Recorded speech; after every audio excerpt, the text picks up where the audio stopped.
But how do you unravel a chain so many generations long? A chain that leads all the way to the roots of humanity's family tree. Most of our DNA is a jumble from all our ancestors. It's what makes each of us unique. Assalamualaikum warahmatullahi wabarakatuh. Selamat pagi, sebelumnya perkenalkan saya Abdullah Radi Maulana dengan NIK akhir 058. Pada kesempatan kali ini, saya akan membahas mengenai DNA dan RNA untuk memenuhi penugasan pengantar bioteknologi dengan dosen pengampu Ibu Septi Anitasari, SPI MP. Mari saksikan video berikut.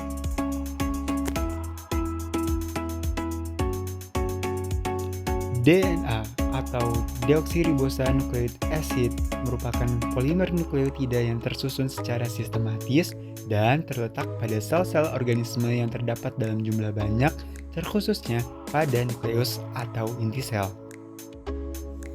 Pada cuplikan video di awal, terdapat kutipan bahwa DNA membuat manusia itu unik, karena DNA berperan dalam menyimpan informasi genetik dan menurunkan informasi genetik tersebut kepada keturunannya. DNA terdiri dari dua untai berpilin mengelilingi satu sama lainnya, membentuk struktur yang disebut dengan heliks ganda. Secara struktural, DNA merupakan polimer nukleotida. Nukleotida tersusun atas gula deoksiribosa, gugus fosfat, dan basa nitrogen. Nukleotida tersebut membentuk struktur untai heliks ganda yang disatukan oleh ikatan hidrogen antara basa nitrogen. Untai heliks ganda pada DNA tersusun atas gula deoksiribosa dan gugus fosfat. Sedangkan basa nitrogen pada DNA terdiri atas adenin, sitosin, timin, dan guanin. Nukleotida merupakan senyawa organik yang tersusun atas sebuah nukleosida dan sebuah gugus fosfat. Nukleotida memiliki peran penting dalam metabolisme, contohnya pada sel adenosin trifosfat atau ATP yang merupakan pembawa energi utama ke dalam sel tubuh. Seperti yang telah sempat disinggung tadi, nukleotida tersusun atas basa heterosiklik berupa purina dan pirimidina, gula pentosa berupa deoksiribosa atau ribosa, dan satu atau lebih gugus fosfat. Sedangkan nukleosida merupakan nukleotida tanpa gugus fosfat. Nukleosida merupakan kerangka dasar bagi terbentuknya AMP, ADP, dan ATP.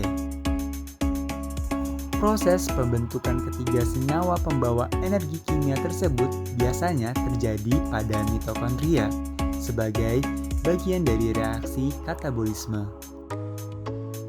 Ikatan fosfodiester merupakan ikatan kovalen melalui gugus fosfat yang menghubungkan antara gugus hidroksil OH pada posisi 5 aksen gula pentosa dan gugus hidroksil pada posisi 3 aksen gula pentosa nukleotida berikutnya. Seperti yang terdapat pada gambar dengan warna merah, nukleotida yang memiliki satu gugus fosfat dinamakan nukleotida monofosfat. Sedangkan nukleotida yang memiliki dua gugus fosfat dinamakan nukleotida difosfat. Hingga nukleotida yang memiliki 3 gugus fosfat dinamakan nukleotida trifosfat. Basa nitrogen yang terdapat pada DNA terdiri dari purin dan pirimidin. Purin tersusun atas 2 cincin yaitu cincin 5 dan 6 yang masing-masing mengandung 2 nitrogen sehingga memiliki 4 partikel nitrogen. Sedangkan pirimidin hanya memiliki sebuah cincin 6 yang mengandung 2 partikel nitrogen. Purin terdiri atas adenin yang bersimbol A dan guanin yang bersimbol G, sedangkan pirimidin terdiri atas timin yang bersimbol T dan sitosin yang bersimbol C. Purin dan pirimidin akan selalu berikatan. Seperti yang sudah sempat disinggung, purin akan selalu berikatan dengan pirimidin. Seperti halnya adenin yang bersimbol A selalu berikatan dengan timin yang bersimbol T yang dihubungkan oleh 2 ikatan hidrogen. Sedangkan guanin yang bersimbol G selalu berikatan dengan sitosin yang bersimbol C yang dihubungkan oleh 3 atom hidrogen. DNA terdiri dari berbagai macam, diantaranya aDNA, bDNA, dan zDNA. aDNA memiliki karakteristik seperti mempunyai 11 basa perputaran dan lebih aktif dalam sel dibandingkan bDNA. Selanjutnya ada bDNA yang memiliki karakteristik seperti mempunyai 1 basa perputaran dan digunakan dalam replikasi RNA. Yang terakhir ada zDNA yang memiliki karakteristik seperti mempunyai 12 perputaran dan digunakan dalam penerjemah RNA. RNA atau ribose nucleic acid merupakan polimer panjang tidak bercabang yang terdiri dari nukleotida yang bersambung dengan ikatan 35 polidiester. RNA merupakan molekul genetik yang secara keseluruhannya bertanggung jawab dalam membawa materi genetis tersebut, seperti yang terdapat pada DNA. Ribose nucleic acid atau RNA terdiri dari 1 polinukleotida yang pendek dan tidak berpilin. Nukleotida terdiri atas gugus fosfat, gula pentosa, dan basa nitrogen. Berbeda dengan DNA yang memiliki gula pentosa deoksiribosa, RNA memiliki gula pentosa yang bernama ribosa. Selain itu, RNA memiliki basa nitrogen yang berbeda dengan apa yang dimiliki oleh DNA. Pada DNA terdapat timin yang bersimbol T, sedangkan pada RNA terdapat urasil yang bersimbol U. Seperti yang sudah sempat disinggung tadi, bahwa RNA memiliki gula pentosa bernama ribosa. Gula pentosa bernama ribosa merupakan jenis gula yang memiliki gugus OH. Sebaliknya pada DNA memiliki gula pentosa bernama deoksiribosa.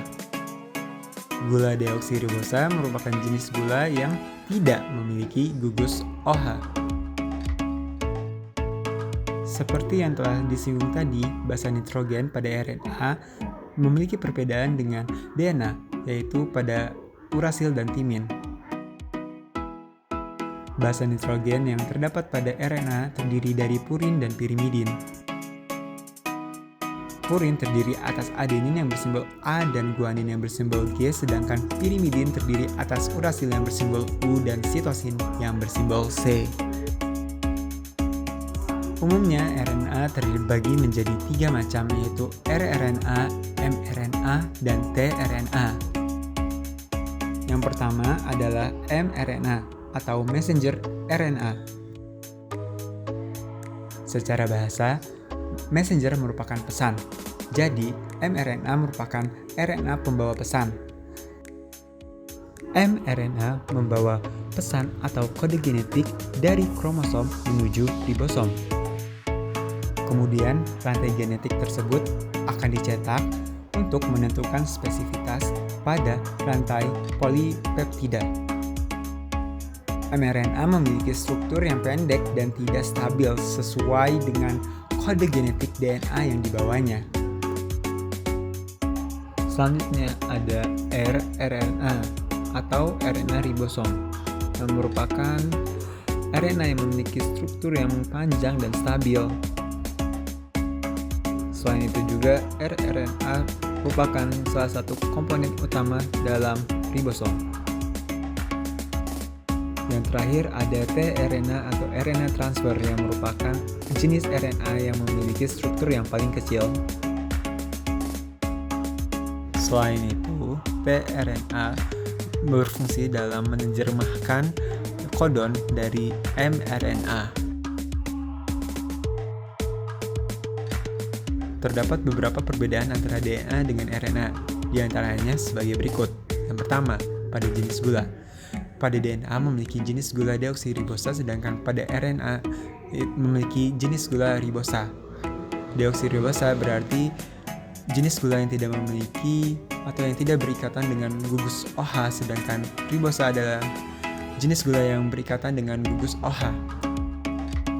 Selanjutnya, berdasarkan jumlah rantai, pada DNA memiliki rantai ganda, sedangkan pada RNA memiliki rantai tunggal. Rantai ganda pada DNA itu dinamakan dengan double helix, sedangkan RNA itu single helix. Rantai pada DNA maupun RNA disusun oleh gugus fosfat dan gula pentosa. Kemudian berdasarkan basa nitrogen, pada DNA memiliki basa nitrogen timin, sedangkan RNA memiliki basa nitrogen yang bernama urasil. Timin dan urasil merupakan jenis basa nitrogen pirimidin. Berdasarkan tempat, DNA memiliki tempat berada pada inti sel, kloroplas, dan mitokondria, sedangkan RNA berada pada dalam sitoplasma, inti sel, mitokondria, dan kloroplas. Selanjutnya, berdasarkan kadar, DNA memiliki kadar yang tetap, sedangkan RNA memiliki kadar yang berubah-ubah. Dan yang terakhir, berdasarkan fungsi, DNA memiliki fungsi pada hereditas dan sintesis protein, sedangkan RNA hanya sintesis protein saja.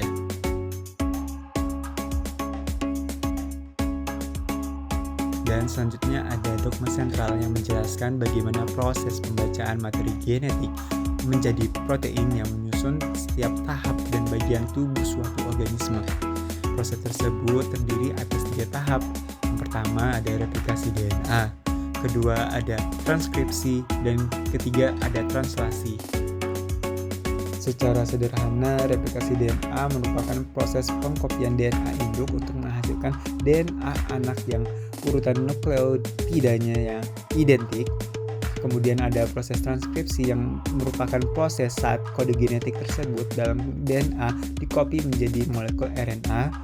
Kemudian yang berakhir pada proses translasi, yaitu pesan genetik tersebut dikode dalam mRNA lalu ditranslasi ke dalam ribosom menjadi polipeptida dengan urutan asam amino tertentu.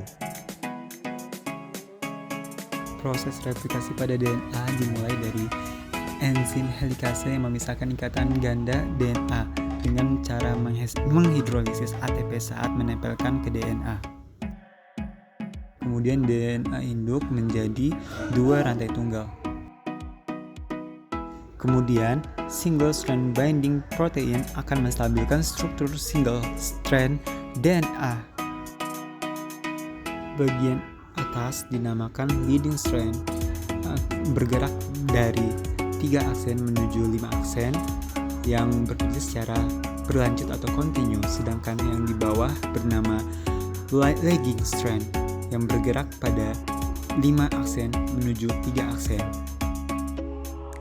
Kedua untaian tersebut memiliki orientasi yang berbeda yang dinamakan antiparalel. Kemudian pada leading strand, enzim polimerase akan merangkai rantai mononukleotida untuk menghasilkan DNA baru. Pada lagging strand, pembentukan DNA akan terhambat sebab memiliki arah yang searah dari 5 aksen menuju 3 aksen. Oleh sebab itu, terbentuknya fragmen Okazaki, yaitu DNA pendek yang dibentuk pada untaian lagging strand. Saat 5 aksen bertemu dengan 3 aksen, RNA primer akan digantikan menjadi DNA dan ligase akan menyambungkan fragmen Okazaki hingga menjadi rantai yang utuh. Pada proses transkripsi, terjadi 3 kegiatan utama, yaitu kegiatan inisiasi, elongasi, dan terminasi. Pada inisiasi, terjadi proses terikatnya RNA polimerase pada rantai DNA.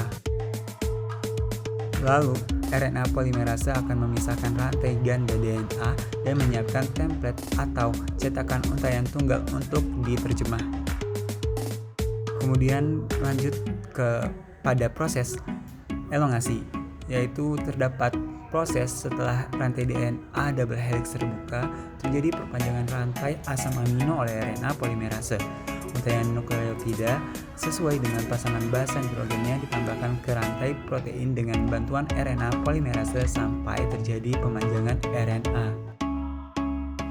Yang terakhir pada tahap transkripsi terjadinya proses terminasi, yaitu pada tahap tersebut transkripsi RNA telah selesai dan RNA polimerase akan melepaskan RNA hasil transkripsi dari DNA dan untaian mRNA yang terbentuk pergi menuju ribosom.